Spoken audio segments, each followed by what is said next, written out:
Azteca, de Gary Jennings. Parte 3. Continuación. Haría el gesto de besar la tierra, su ilustrísima, si todavía se observara esa costumbre. En su lugar, enderezaré simplemente mis viejos huesos para levantarme en señal de saludo, tal como lo hacen sus frailes. Es un honor tener de nuevo la graciosa presencia de su ilustrísima entre nuestro pequeño grupo y oírle decir que ha leído mi historia en las páginas recolectadas ya hace tiempo. Sin embargo, su ilustrísima busca ciertas respuestas a algunos sucesos anotados allí, y debo confesar que sus preguntas me hacen bajar los párpados embarazosamente, aún con cierta vergüenza. Sí, su ilustrísima. Mi hermana y yo continuamos gozándonos mutuamente durante todas las ocasiones que tuvimos en esos años de nuestro desarrollo, como ya lo dije hace poco. Sí, su ilustrísima, nosotros sabíamos que pecábamos. Probablemente Tzitzilini lo sabía desde el principio, pero como yo era más joven, me vine a dar cuenta gradualmente de que lo que estábamos haciendo era incorrecto. A través de los años he ido comprendiendo que siempre nuestras mujeres conocen más acerca de los misterios del sexo y adquieren ese conocimiento antes que cualquier hombre. Sospecho que lo mismo sucede con las mujeres de todas las razas, incluyendo las suyas, pues desde muy jóvenes se inclinan a susurrar entre ellas y a intercambiar secretos relativos a sus cuerpos y a los cuerpos de los hombres. Y se juntan con las viudas y las viejas alcahuetas, quienes, quizá porque ya se les secaron sus jugos hace mucho tiempo, están regocijada y maliciosamente ansiosas de instruir a las doncellas jóvenes en las artes mujeriles de la astucia, las trampas y la impostura. Lamento no tener todavía suficiente conocimiento de mi nueva religión cristiana para saber todas sus reglas y censuras sobre este asunto, aunque he llegado a deducir que ninguna manifestación sexual es aprobada, excepto la ocasional copulación entre una pareja cristiana con el único propósito de producir un niño cristiano. Sin embargo, aún nosotros los paganos observábamos algunas leyes y muchas tradiciones, tratando de llegar a una conducta sexual aceptable.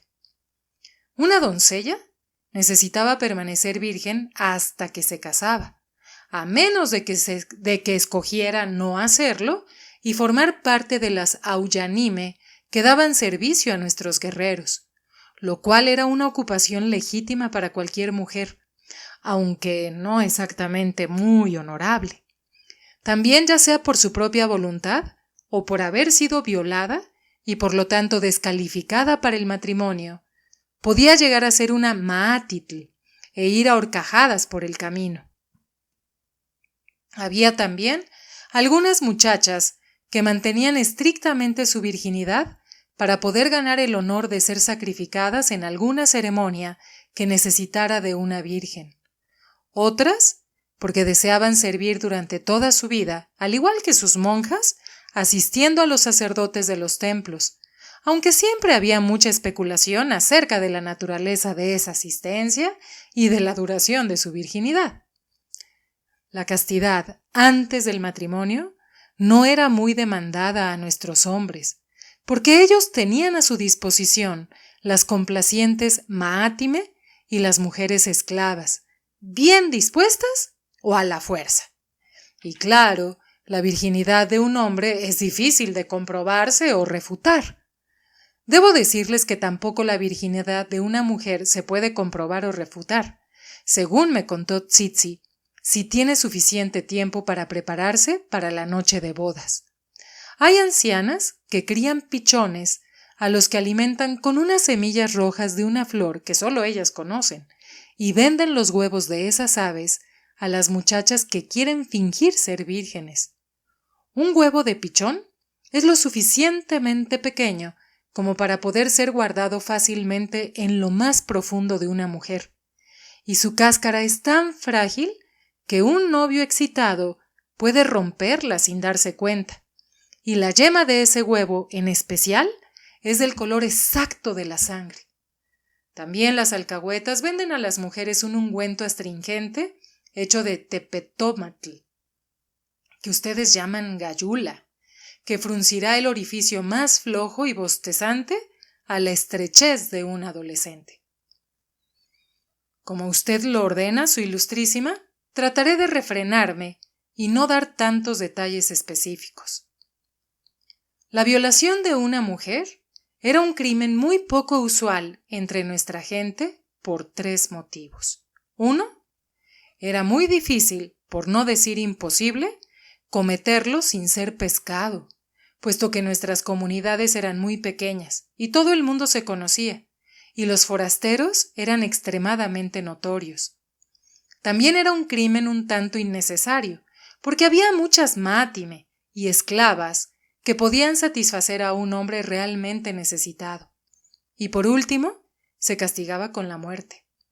También el adulterio se castigaba igual, y el cuilonyotl, que es el acto entre hombres, y el patlachigua, que es el acto sexual entre mujeres.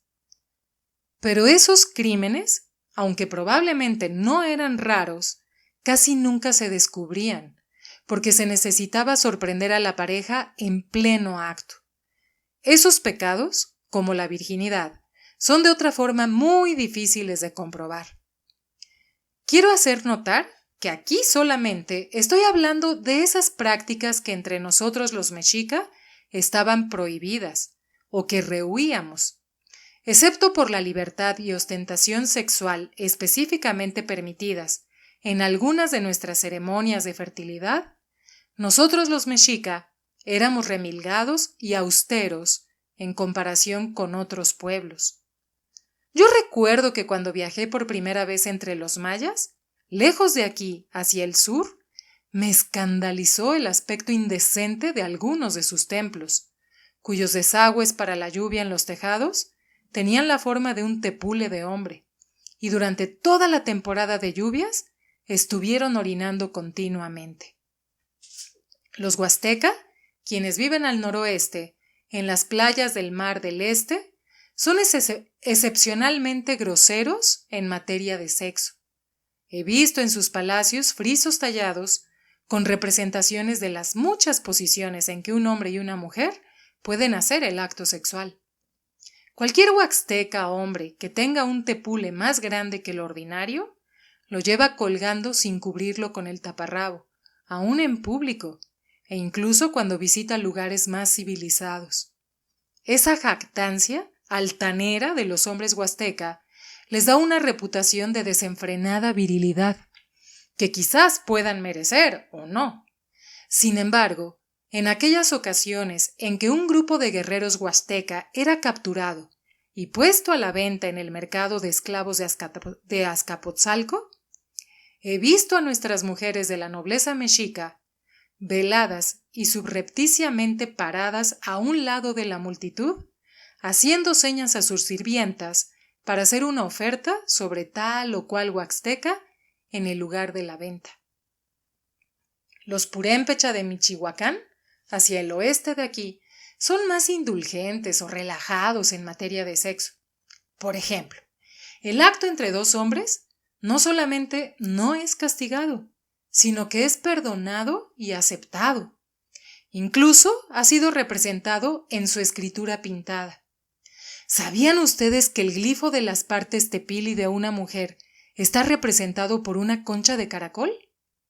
Bueno, pues los purépecha ilustraban sin ninguna vergüenza el acto del cuilonyotl con un dibujo de un hombre desnudo con una concha de caracol cubriendo sus propios órganos. En cuanto al acto entre mi hermana y yo, ¿la palabra que usted usa es incesto? Sí. Su ilustrísima, creo que esta relación estaba prohibida por todas las naciones conocidas. Sí, corríamos el riesgo de que nos mataran si éramos sorprendidos haciéndolo. Las leyes prescribían unas formas particularmente espantosas de ejecutar por copulación entre un padre y su hija, madre e hijo, tío y sobrina, tía y sobrino y demás. Pero estas uniones solo nos estaban prohibidas a nosotros, los Macehualtin, quienes constituíamos la mayor parte de la población. Como ya hice notar antes, había familias nobles que se esforzaban en preservar lo que ellos llamaban la pureza de su linaje, efectuando matrimonios solamente entre los parientes de consanguinidad más cercana, aunque nunca fue evidente que esto mejorara las generaciones subsiguientes. Y por supuesto, ninguna ley, ninguna tradición, ninguna gente en general hizo mención de lo que pasaba entre la clase esclava. Rapto, incesto, adulterio, lo que ustedes quieran. Pero usted me pregunta que cómo mi hermana y yo pudimos evitar ser descubiertos durante nuestra larga complacencia en ese pecado. Bueno, pues habiendo sido castigados por nuestra madre muy severamente por cosas más insignificantes, ambos habíamos aprendido a ser en extremo discretos. Llegó un tiempo en que tuve que partir por varios meses lejos de Chaltocan y deseé a Tsitsi, y ella me deseó. Pero cada vez que regresaba a casa, le daba un beso fraternal en la mejilla y nos sentábamos uno aparte del otro, escondiendo nuestro fuego interior, mientras yo contaba a mis padres y a otros parientes y amigos deseosos de noticias mis andanzas en el mundo más allá de nuestra isla. Podían pasar 1 o varios días antes de que por fin Tsitsi y yo pudiéramos tener una oportunidad para estar juntos en privado, en secreto y fuera de todo peligro. Pero entonces era el desnudarse rápido, las frenéticas caricias, el primer relajamiento como si los dos descansáramos sobre la ladera de nuestro propio volcán. Pequeño, secreto y en erupción. Y después, las caricias más lentas, las más suaves y exquisitas explosiones. Sin embargo, mis ausencias de la isla llegaron después, mientras mi hermana y yo no fuimos sorprendidos ni una sola vez en el acto. Claro que se nos hubiera echado una calamidad encima si, como los cristianos, hubiéramos concebido una criatura en cada copulación. Yo nunca había pensado ni siquiera en esa posibilidad, pues, ¿qué muchacho puede imaginarse siendo padre? Sin embargo, Tsitsi era una mujer y sabía mucho respecto a estas cosas, y así había tomado precauciones contra esa contingencia. Todas esas viejas de las que he hablado vendían secretamente a las doncellas, como nuestros boticarios lo vendían abiertamente a las parejas casadas que no querían tener un niño cada vez que iban a la cama, un polvo molido de tlatlahuehuetl, que es un tubérculo semejante al camotli, pero 100 veces mayor, lo que ustedes llaman en español el barbasco. Cualquier mujer que diariamente tome una dosis del polvo del barbasco no corre el riesgo de concebir un indeseado. Perdóneme, su ilustrísima. No tenía idea de que estaba diciendo algo sacrílego. Por favor, siéntese usted otra vez. Debo decir que por mucho tiempo estuve personalmente corriendo un gran riesgo, aún estando a una distancia segura de Tsitsi.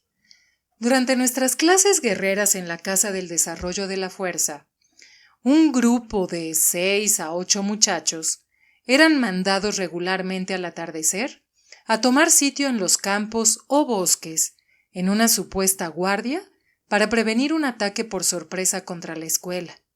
Esa era una obligación muy aburrida, así es que generalmente nos entreteníamos jugando patoli con los frijoles saltarines. Uno de los muchachos, no recuerdo quién era, descubrió el acto solitario, y ni corto ni perezoso, no siendo egoísta con su descubrimiento, inmediatamente nos mostró ese arte a todos los demás. Desde entonces, los muchachos jamás volvieron a llevar sus frijoles choloani a la guardia. para jugar, llevaban ya su equipo unido a sus cuerpos. Hacíamos competiciones y cruzábamos apuestas sobre la cantidad de omisetl que cada uno de nosotros podía eyacular, el número de veces que lo podíamos hacer sucesivamente y el tiempo que necesitábamos para tener un nuevo resurgimiento de potencia. Igual que cuando éramos más jóvenes, y competíamos sobre quién podía escupir u orinar más lejos o más copiosamente. Sin embargo, esta nueva competición era muy peligrosa para mí. Verán, generalmente llegaba a esos juegos poco después del prolongado abrazo de Tsitsi, y como ya se pueden imaginar, mi reserva de omisetl se había ya vaciado, por no mencionar mi capacidad de erección. Así es que mis eyaculaciones eran muy pocas, y con un débil goteo en comparación con las de los otros muchachos, y frecuentemente no conseguía la erección de mi tepule. Por un tiempo, mis compañeros me ridiculizaron y se burlaron de mí, pero más tarde empezaron a mirarme con preocupación e incluso con lástima. Algunos de los muchachos más compasivos me sugirieron varios remedios como comer carne cruda, sudar mucho en la casa de vapor, cosas como esas. Mis dos amigos, Tlali y Chimali, habían descubierto que podían alcanzar unas sensaciones más excitantes si cada uno de ellos manipulaba el tepule del otro. Así es que ellos me sugirieron... ¿Suciedad? ¿Obscenidad? ¿Sus oídos se sienten lastimados al oírme? Estoy muy apenado si perturbo a su ilustrísima y a ustedes, señores escribanos. Pero no estoy relatando estos sucesos triviales y lascivos nada más porque sí. Todos ellos formaron parte de otros más importantes, que llegaron más tarde como resultado de estos. ¿Podrían escucharme hasta el final? Finalmente, algunos de los muchachos mayores tuvieron la idea de poner sus tepultin en donde debían. Unos cuantos de nuestros compañeros, incluyendo a Pactli, el hijo del gobernador, fueron a explorar una aldea que estaba muy cerca de nuestra escuela. Allí encontraron y contrataron a una mujer esclava de unos 20 años, o quizá 30. De alguna manera su nombre fue muy apropiado, pues se llamaba Teteo Temacalis, que quiere decir regalo de los dioses. De un momento a otro, ella llegó a ser un regalo para los puestos de guardia, que visitaba diariamente. Pactli tenía la autoridad para ordenarle presentarse, pero no creo que hubiese sido necesario de que le ordenara nada, pues demostró ser muy complaciente, e incluso una participante vigorosa en los juegos sexuales. ¡Vaya! Supongo que la pobre perra tenía razón. Era desaliñada, regordeta. Sus muslos eran un amasijo y tenía una protuberancia cómica por nariz. Así es que ella no tenía muchas esperanzas de casarse ni siquiera con un hombre de su propia clase tlacotli. Así fue como tomó su nueva ocupación de Maatitl con un abandono lujurioso.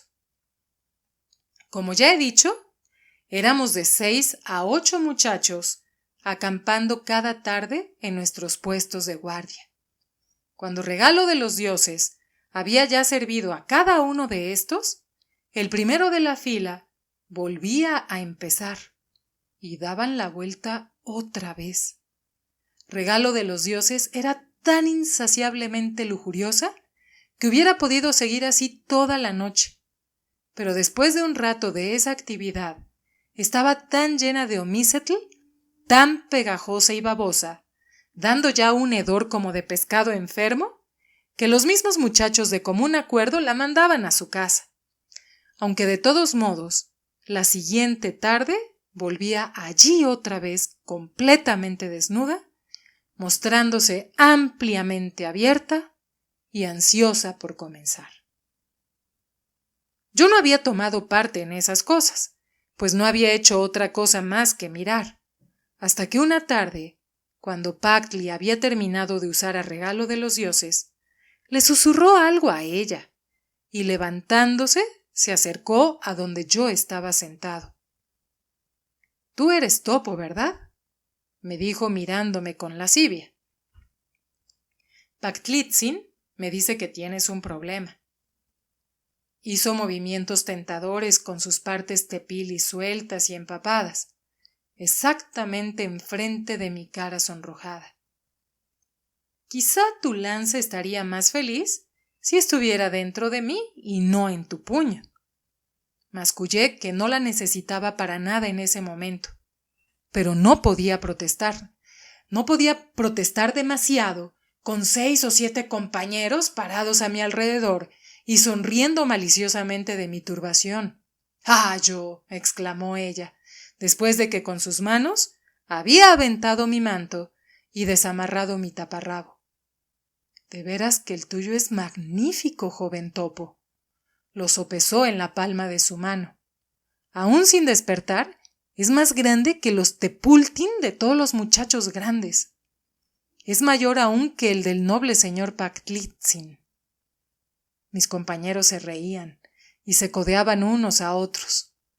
No levanté a ver al hijo de Garza Roja, pero sabía que regalo de los dioses me acababa de ganar un enemigo. «Claro», dijo ella, «que un benigno Masehuali no le negará un placer a una humilde Tlacotli. Deja armar mi guerrero con tu lanza». Ella cogió mi miembro entre la masa de sus grandes pechos, apachurrándolos juntos con un brazo y empezando a darme masaje con ellos. No pasó nada. Entonces me hizo otras cosas, atenciones con las que no había favorecido ni siquiera a Pactli. Él se volvió y con cara furiosa se alejó altivamente. Pero no pasó nada. Sí, ya me apuro a terminar con este episodio. Regalo de los dioses por fin se dio por vencida. Aventó mi miembro contra mi vientre y dijo con petulancia: «El orgulloso cachorro de guerrero guarda su virginidad sin duda para una mujer de su propia clase». Y dando una patada en el suelo, me dejó abruptamente agarrando a otro muchacho y dejándose caer a tierra con él. Empezó a caracolear como un venado picado por una avispa. ¡Ay de mí! Su ilustrísima me pidió que hablara de sexo y pecado. ¿No es así, reverendos frailes? Pero parece que no puede escuchar por mucho tiempo sin ponerse tan encarnado como su sotana, y sin que huya fuera de aquí. Por lo menos me hubiera gustado que supiera hacia dónde se dirigía mi cuento, aunque naturalmente se me olvidaba que su ilustrísima puede leerlo cuando esté en calma. Entonces, ¿puedo proseguir, mis señores? Chimali se vino a sentar junto a mí y me dijo: «Yo no soy de los que se ríen de ti, Topo. A mí tampoco me excita. No es tanto por lo fea que es», dije a Chimali, y le expliqué lo que mi padre me había dicho recientemente acerca de esa enfermedad llamada nanagua, que puede venir de una práctica sexual sin higiene. Esa enfermedad que aflige tanto a sus soldados españoles y que tan fatalmente llaman el fruto de la tierra. A las mujeres que hacen una carrera decente de su sexo no hay motivo alguno para temerlas, le dije a Chimali. Las aullanime de nuestros guerreros, por ejemplo, siempre se conservan limpias y son revisadas periódicamente por los físicos del ejército. Sin embargo, es mejor evitar a las maátime, que se acuestan con cualquiera y con gran cantidad de hombres. La enfermedad proviene de que esas partes íntimas no se conservan limpias. Y observa ahí a esa mujer. ¿Quién puede saber con cuántos esclavos escuálidos se ha acostado antes de llegar a nosotros? Si alguna vez te llegas a infectar con el nanagua, no tendrás curación. Puede pudrir tu tepule hasta que se caiga por sí mismo, y puede infectar tu cerebro hasta convertirte en un idiota tarado y tartamudo. ¿Es verdad todo eso, Topo?, preguntó Chimali con el rostro ceniciento. Luego miró al muchacho y a la mujer, que sudorosos se revolcaban en el suelo. Y yo que pensaba acostarme con ella, nada más que para que no se mofaran de mí, pero prefiero pasar por afeminado a llegar a ser un idiota. Y se fue inmediatamente a informar a Tlatli. Ellos debieron de correr la voz, porque desde esa tarde la fila para putear disminuyó considerablemente. Y en la casa de vapor vi muy seguido a mis compañeros examinándose a sí mismos para ver si no tenían síntomas de putrefacción. Así fue como la mujer llegó a ser llamada por una variante de su nombre, Teteotlayo, desecho de los dioses. A pesar de todo esto, algunos cachorros siguieron acostándose con ella, y uno de esos fue Pactli.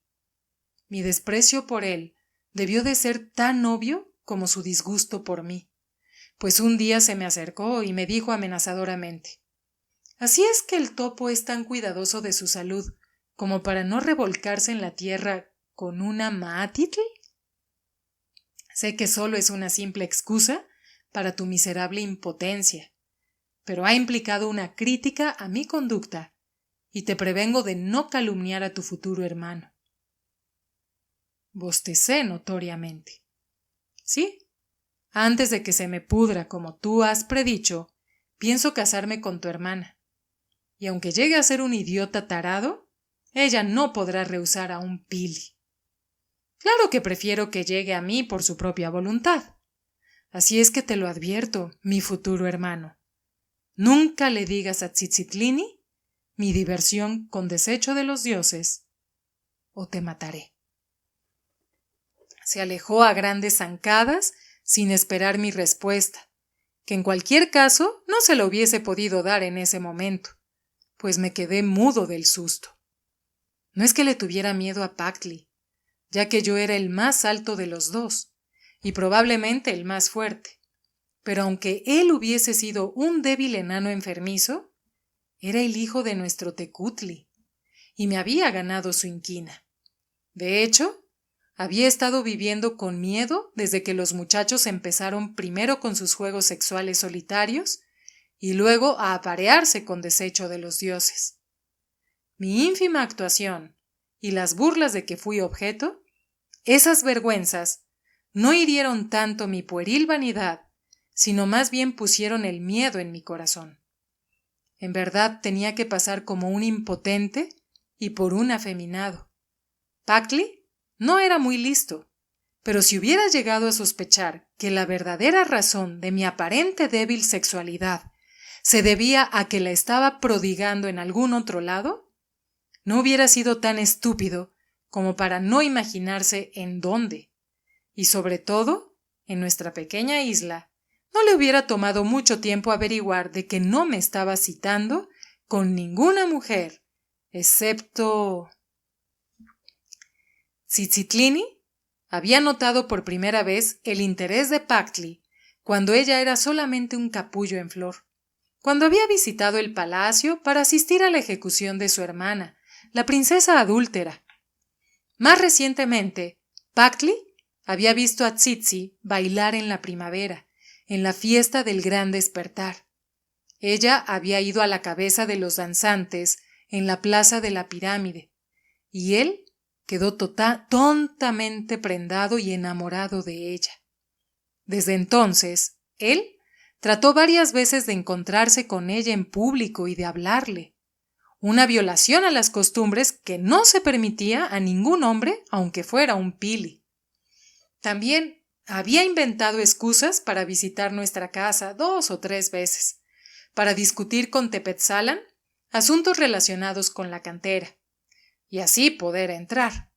Sin embargo, la fría recepción que le daba Tzitzilini y su visible aversión hacia él hubiera sido suficiente para que cualquier hombre joven con buenos sentimientos se alejara voluntariamente. Y en ese momento, el vil Pactli me decía que se iba a casar con Tzitzi. Cuando regresé a casa aquella noche, después de que todos nos sentamos alrededor de nuestra cena y de que nuestro padre delante de nosotros dio gracias a los dioses por la comida, solté bruscamente. Pactli me dijo que piensa tomar a Tzitzitline por esposa. No puntualizó si ella lo aceptaba o si la familia daba su consentimiento, sino que afirmó que iba a hacerlo. Mi hermana se embaró y me miró con fijeza. Pasó su mano ligeramente a través de su rostro, como siempre lo hacen todas nuestras mujeres cuando algo inesperado ocurre. Nuestro padre pareció incómodo, pero nuestra madre siguió comiendo plácidamente y con la misma placidez dijo: Él ha hablado sobre eso, Mixtli, ¿sí? Pactlitzin pronto terminará sus estudios primarios, pero todavía tendrá que pasar varios años en el Calmecac, escuela, antes de que pueda tomar esposa. Él no puede tomar a Tzitzi, dije. Pactli es estúpido, avaricioso y malvado. Nuestra madre, inclinándose a través del mantel, me abofeteó el rostro con fuerza. Esto es por hablar irrespetuosamente de nuestro futuro gobernador. ¿Quién eres tú? ¿En dónde está tu alta clase social como para que te atrevas a difamar a un noble? Tragándome peores palabras, dije: No soy el único en esta isla que sabe que Pactli es un ser depravado y vil. Ella me volvió a pegar. Tepetzalan, dijo nuestra madre, si este joven desobediente dice una palabra más, tendrás que corregirlo. Y a mí me dijo: Cuando el hijo Pili del señor Garza Rojas se case con Tzitzitline, todos nosotros seremos también Pipiltin. ¿En dónde están tus grandes proyectos? Solo tienes la inútil pretensión de estudiar las palabras pintadas. ¿Y crees acaso que con eso podrás brindar tanta eminencia a tu familia? Nuestro padre se aclaró la garganta y dijo: No me importa mucho el tzin para nuestros nombres, pero no me gusta la descortesía y la infamia. El rehusar a un hombre noble una petición, especialmente declinando el honor que Pactli nos hace al pedir la mano de nuestra hija, sería un insulto para él, una desgracia para todos nosotros con la que no podríamos vivir. Y si es que nos dejaban vivir, todos nosotros tendríamos que irnos de Xaltocan. No todos nosotros. Por primera vez Tzitzi habló y lo hizo con firmeza. Me iría yo sola. Si esa bestia degenerada de Pactli. No levantes la mano contra mi madre. Ya soy una mujer y te devolvería el golpe. Tú eres mi hija y esta es mi casa, gritó nuestra madre. Hijos, ¿pero qué ha pasado con vosotros?, suplicó mi padre. Solamente digo esto, continuó Tzitzi. Si Pactli me pide y tú aceptas, ni tú ni él me volveréis a ver. Me iré de la isla para siempre. Si no puedo conseguir prestado o robar una cali, me iré nadando. Si no alcanzo a llegar a tierra firme, me ahogaré. Ni Pactli ni ningún otro hombre me tocará, excepto aquel al que yo me quiera entregar. ¿En todo Xaltocan?, refunfuñó nuestra madre.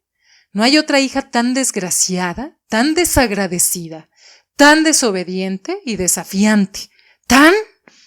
Esta vez mi padre no la dejó terminar cuando dijo, y lo hizo en forma solemne: Tzitzitline, si tus palabras han sido escuchadas fuera de estas paredes, ni siquiera yo podría perdonarte o evitar el castigo que mereces. Serías desnudada, golpeada y tu cabeza rapada. Si yo no lo hiciera, lo harían todos nuestros vecinos como un ejemplo para sus propios hijos. Lo siento, padre, dijo ella en tono más bajo de voz. Tienes que escoger entre una hija desobligada o no tener hija. Le doy gracias a los dioses porque no tengo por qué hacerlo esta noche. Como tu madre ya dijo, faltan todavía algunos años para que el joven señor Alegría pueda casarse. Así es que no hablemos más de este asunto, ni con ira ni en ninguna otra forma. Muchas cosas pueden pasar de aquí a entonces. Nuestro padre tenía razón. Muchas cosas podían pasar. Yo no sabía si Tsitsi pensaba realmente hacer todo lo que dijo, y no tuve oportunidad de interrogarla esa noche ni al día siguiente. Solo osábamos intercambiar miradas anhelantes y preocupadas de vez en cuando. Pero cualquier cosa que ella decidiera al respecto era desolador para mí. Si huía de Pactley, yo la perdería. Si se sometía y se casaba con él, yo la perdería. Si iba a su tálamo, no importaba ya que conocía las artes para convencerlo de que era virgen, pero si antes de eso mi conducta hacía que Pactley sospechara que otro hombre ya la había poseído y de todos los hombres, yo, su rabia sería monumental y su venganza inconcebible. Cualquiera que fuera la forma más horripilante que escogiese para matarnos, Tsitsi y yo ya no estaríamos más juntos. ¡Haya! Muchas cosas sucedieron, y una de ellas fue la siguiente. Cuando al atardecer del día siguiente fui a la Casa del Desarrollo de la Fuerza, encontré en la lista de guardia mi nombre y el de Pactley, como si hubiese sido dispuesto por un dios irónico. Cuando todo nuestro grupo llegó al lugar asignado entre los árboles, Desecho de los dioses ya nos estaba esperando, desnuda, abierta de piernas y lista.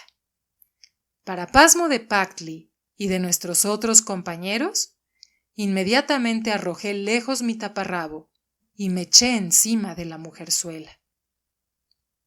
Mi comportamiento fue lo más torpe que pude y mi actuación lo suficientemente calculada como para hacer creer a los demás muchachos que esa era mi primera experiencia. Y con ello no di a la puta más placer que a mí. Cuando juzgué que ya era suficiente, me preparé para desunirme. Pero entonces la repugnancia me ganó, y vomité copiosamente sobre la cara y el cuerpo desnudo de la mujer. Los muchachos rodaron por el suelo muertos de risa, y aún la desventurada, desecho de los dioses, fue capaz de reconocer un insulto. Tomó su ropa y se alejó corriendo, y nunca más regresó. No mucho después de este incidente, 4 cosas más sucedieron en rápida sucesión. Por lo menos así es como recuerdo. Sucedió que nuestro güey tlatoani Axayacatl murió, muy joven, a causa de las heridas recibidas en las batallas contra los Purémpecha y su hermano Tixoc. Otra cara lo sucedió en el trono de Tenochtitlán.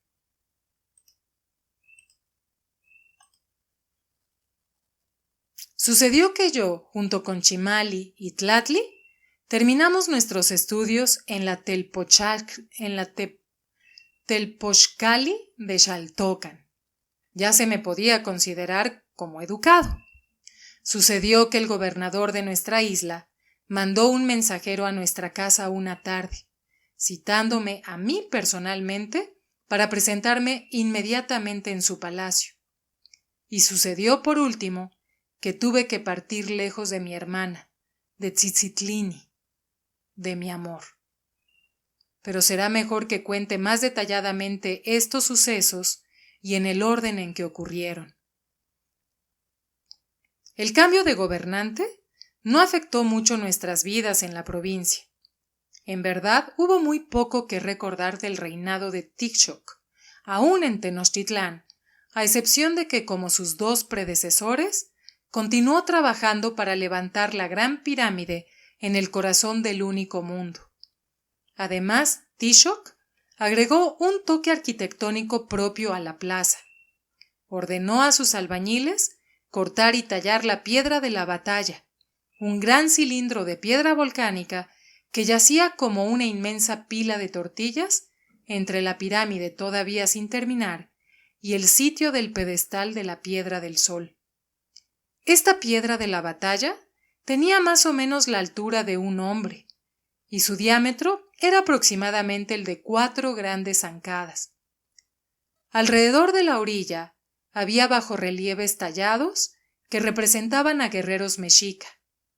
Tishok, destacándose entre ellos, trabados en combate y sujetando cautivos.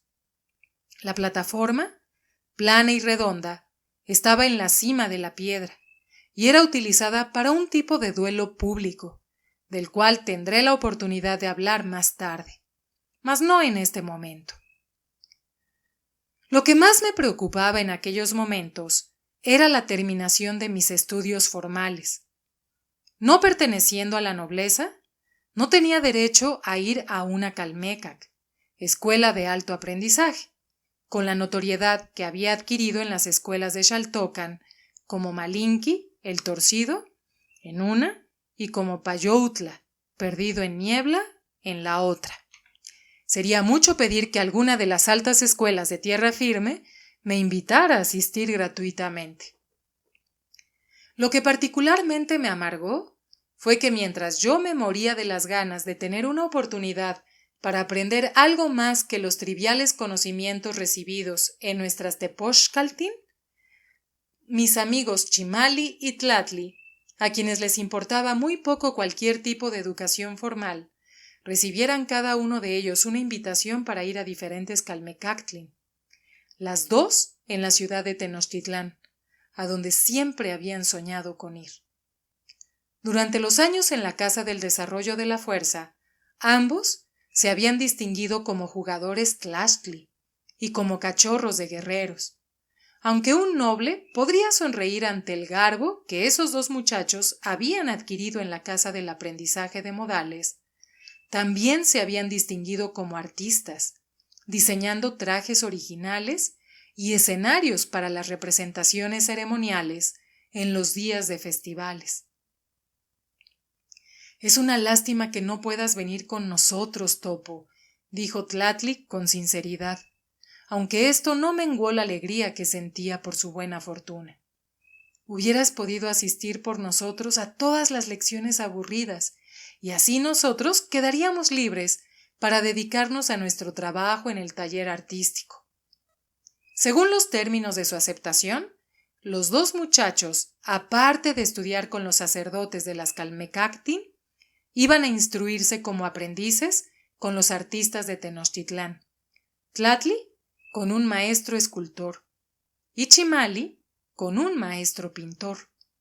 Estoy seguro de que a ninguno de los dos les importaban en absoluto las lecciones de historia, lectura, escritura, aritmética y demás, que eran las que más me interesaban a mí.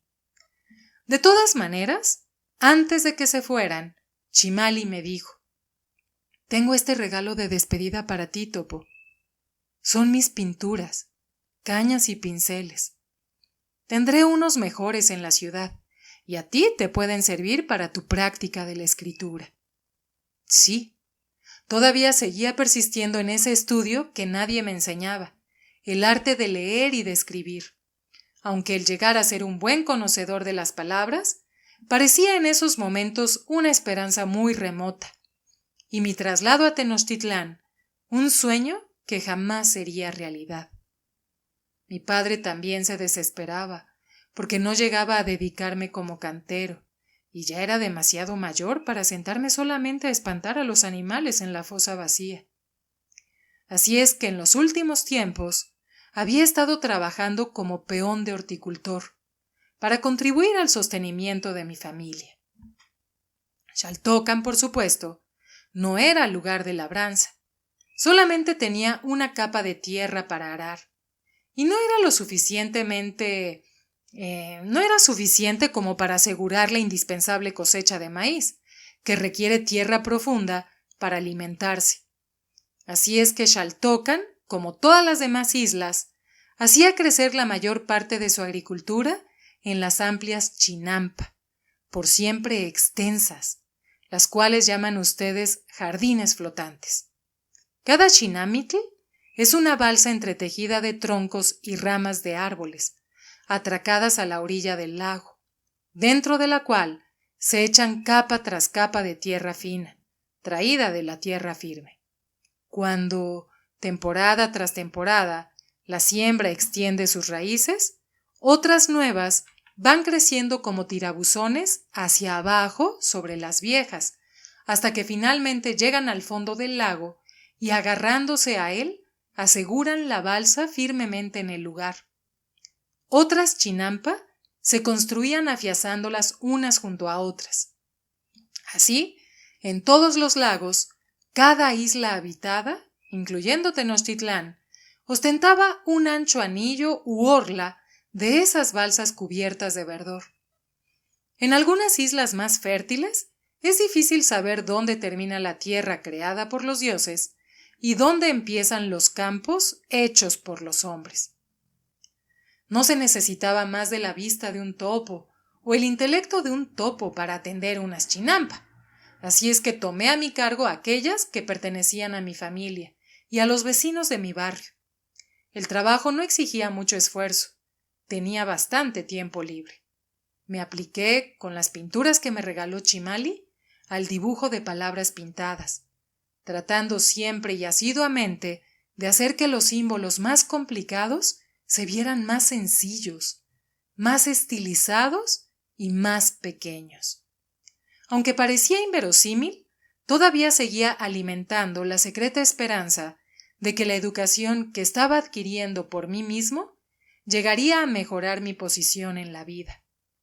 Ahora sonrío compasivamente cuando me acuerdo de mí mismo sentado allí en la balsa sucia, entre el hedor de los fertilizantes hechos con entrañas de animales y cabezas de pescados, mientras, ausente a todo esto, garrapateaba mis prácticas de escritura y soñaba quimeras maravillosas. Por ejemplo, jugué con la ambición de llegar a ser un pochtecatl, mercader viajero, y viajar hacia las tierras de los mayas, en donde algún maravilloso curandero o físico restauraría mi vista, mientras me hacía rico mediante un trueque continuo a lo largo del camino. ¿O cómo urdía planes para convertir una bagatela de mercancía en una fortuna? Planes ingeniosos que estaba seguro de que a ningún otro mercader se le habían ocurrido. El único obstáculo para asegurar mi éxito, como me lo hizo notar Tsitsi con mucho tacto cuando le conté algunas de mis ideas, era que carecía hasta de la más insignificante cantidad como capital para poder empezar. Y entonces, una tarde, después de haber terminado mi día de trabajo, uno de los mensajeros del señor Garza Roja apareció en la puerta de nuestra casa. Llevaba puesto un manto de color neutral, lo que significaba que no traía ni buenas ni malas noticias, y dijo a mi padre cortésmente: Mixpatzinco, Ximopanotli, dijo mi padre, indicándole con un gesto que entrara. El joven, que era más o menos de mi edad, dijo dando un paso adentro: el Tecutli Tlauquecholtzin, mi señor y el de ustedes, requiere la presencia de su hijo Chicomé Xochtitl Tlilectic Mixtli en el palacio. Mi padre y mi hermana estaban sorprendidos y turbados, y supongo que yo también. Mi madre no. Ella se lamentaba. Ya sabía que algún día el muchacho ofendería a los nobles, o a los dioses, o... Se interrumpió para preguntarle al mensajero: ¿qué diablura ha hecho Mixtli? No es necesario que el Tecutli se moleste en propinarle personalmente una paliza, o lo que sea que haya decretado. Estaremos muy contentos de darle su castigo. Yo no sé que nadie haya hecho nada, dijo el mensajero, mirándola con recelo. Solamente obedezco una orden: llevarlo conmigo inmediatamente. E inmediatamente lo acompañé, prefiriendo cualquier cosa que me esperara en el palacio a lo que pudiera concebir la imaginación de mi madre. Sentía curiosidad, pero no podía pensar en ninguna razón por la que pudiera echarme a temblar. Si ese emplazamiento hubiera llegado algún tiempo antes, me habría sentido muy preocupado, pensando que el malicioso Packley había instigado algún cargo contra mí. Pero el joven señor Alegría no estaba.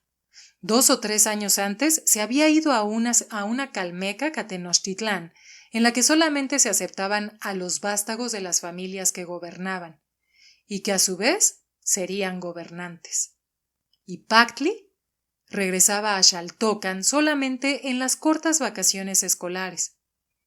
Durante esas visitas había buscado pretextos para venir a nuestra casa, pero siempre cuando yo no estaba en casa, sino trabajando. Así es que no había vuelto a verlo desde aquel día en que tan brevemente compartimos a deshecho de los dioses. Respetuosamente, el mensajero se quedó unos cuantos pasos detrás de mí cuando entré a la sala del trono del palacio y me incliné para hacer el gesto de besar la tierra. Junto al señor Garza Roja estaba sentado un hombre al que jamás había visto antes en la isla. Aunque el forastero estaba sentado en una silla más baja, como era lo adecuado, disminuía considerablemente el aire de importancia que usualmente ostentaba nuestro gobernador. Aún con mi vista de topo, pude darme cuenta de que llevaba un manto de brillantes plumas y adornos de una riqueza tal que ningún pili en Xaltocan hubiera podido exhibir. Garza Roja dijo al visitante: la petición había sido: hagan un hombre de él. Bien, nuestras casas del desarrollo de la fuerza y del aprendizaje de modales hicieron lo mejor que pudieron. Aquí está. Tengo ordenado hacer una prueba, dijo el forastero. Sacó un rollito de papel de corteza y me lo alargó. Mixpatzinco, dije a los 2 nobles, antes de desenrollar el papel. No traía nada que yo pudiera reconocer como una prueba, solamente una simple línea de palabras pintadas y que yo ya había visto antes. ¿Puede usted leerlo?, me preguntó el forastero. Ah, se me olvidó mencionarle eso, dijo Garza Roja como si él me hubiese enseñado personalmente. Mixtli puede leer algunas cosas sencillas con una medida justa de comprensión. Puedo leer esto, mis señores. Dice. No importa, me interrumpió el forastero. Solamente dígame, ¿qué significa la figura con pico de pato? Ejecatl, el viento, mi señor. ¿Nada más? Bien, mi señor. Con la otra figura de párpados cerrados, dice viento de la noche. Pero... ¿sí? Hable, joven. Si mi señor me perdona la impertinencia, esta figura no representa el pico de un pato. Es la trompeta del viento por la cual el dios sopla. Basta. El forastero se volvió a Garza Roja. Él es señor gobernador. ¿Tengo entonces su autorización? Claro, claro, dijo Garza Roja casi obsequiosamente. Volviéndose hacia mí, me dijo: te puedes levantar, Mixtli. Este es el Xiaucoatl, el señor Hueso Fuerte, mujer serpiente de Nezahualpili, Hueytlatoani de Texcoco. El señor Hueso Fuerte trae una invitación personal del venerado orador para que vayas a residir, estudiar y servir a la corte de Texcoco. ¡Texcoco!, exclamé. Nunca antes había estado allí o en cualquier otro lugar de la nación Acolúa. No conocía a nadie allí, y ningún Acolúagua y ningún Acoloatl podía saber nada de mí. Ciertamente no el venerado orador Nezahualpili, quien en todas estas tierras era el segundo en poder y prestigio después de Tixoc, el Hueytlatoani de Tenochtitlán. Estaba tan asombrado que sin pensarlo y con gran descortesía pregunté: ¿por qué? No es una orden, dijo con brusquedad el mujer serpiente de Texcoco. Está usted invitado y puede aceptar o declinar la invitación, pero no está usted invitado a hacer preguntas sobre este ofrecimiento. Murmuré una disculpa, y el señor Garza Roja vino en mi ayuda diciendo: «Perdone al joven, mi señor. Estoy seguro que se encuentra tan perplejo como yo lo he estado durante todos estos años, de que un personaje tan ensalzado como Nezahualpilli haya puesto su mirada sobre este joven de entre tantos Macehualtin». El Ciacuoatl solamente gruñó, por lo que Garza Roja continuó: «Nunca se me ha dado una explicación acerca del interés de su señor por este plebeyo en particular, y siempre me contuve de preguntar. Por supuesto que recuerdo a su anterior soberano, que era un árbol de gran sombra, el sabio y bondadoso Nezahualcóyotl, y de que acostumbraba a viajar solo a través de estas tierras, disfrazada su identidad, en busca de personas estimables que merecieran su favor. ¿Es que su ilustre Nezahualpilli continúa con esa benigna tradición? Y si es así, ¿puedo saber qué fue lo que vio en este nuestro joven súbdito Tlilectic Mixtli?» «No puedo decirlo, señor gobernador». El altivo noble le dio a Garza Roja una respuesta casi tan ruda como la que me había dado a mí. Nadie pregunta al venerado orador cuáles son sus impulsos y sus intenciones. Ni siquiera yo, su mujer serpiente. Y tengo otras obligaciones, aparte de la de estar esperando a que este mozalbete indeciso se decida a aceptar este prodigioso honor. Joven, regreso a Texcoco mañana en cuanto se levante Tezcatlipoca. ¿Viene usted conmigo o no? Por supuesto que sí, mi señor, dije. Solo tengo que empaquetar algunas ropas, mis papeles, mis pinturas, a menos de que haya algo en especial que deba llevar. Osadamente agregué esto último con la esperanza de que me sugiriera alguna idea sobre por qué iba a ir y por cuánto tiempo iba a estar. Pero solamente dijo: «Le será dado todo lo necesario». Garza Roja dijo: «Preséntate aquí en el Palacio Mixtli, un poco antes de que se levante Tonatiuh». El señor Hueso Fuerte miró fríamente al gobernador, después a mí, y me dijo: «Es mejor, joven, que desde este momento vaya aprendiendo a llamar al dios Sol por Tezcatlipoca». ¿Desde ese momento y para siempre?, me preguntaba cuando me apresuraba a llegar a casa. Era que iba a ser un acóloatl adoptado para el resto de mi vida y convertido a los dioses Acolúa. Mi familia me había estado esperando, así es que cuando llegué les conté todo lo que había pasado, y mi padre me dijo excitadamente: «Viento de la noche». «Como te lo dije, hijo Mixtli, fue el dios Viento de la Noche que encontraste en el camino hace algunos años, y es por Viento de la Noche que se te cumplirá el deseo de tu corazón».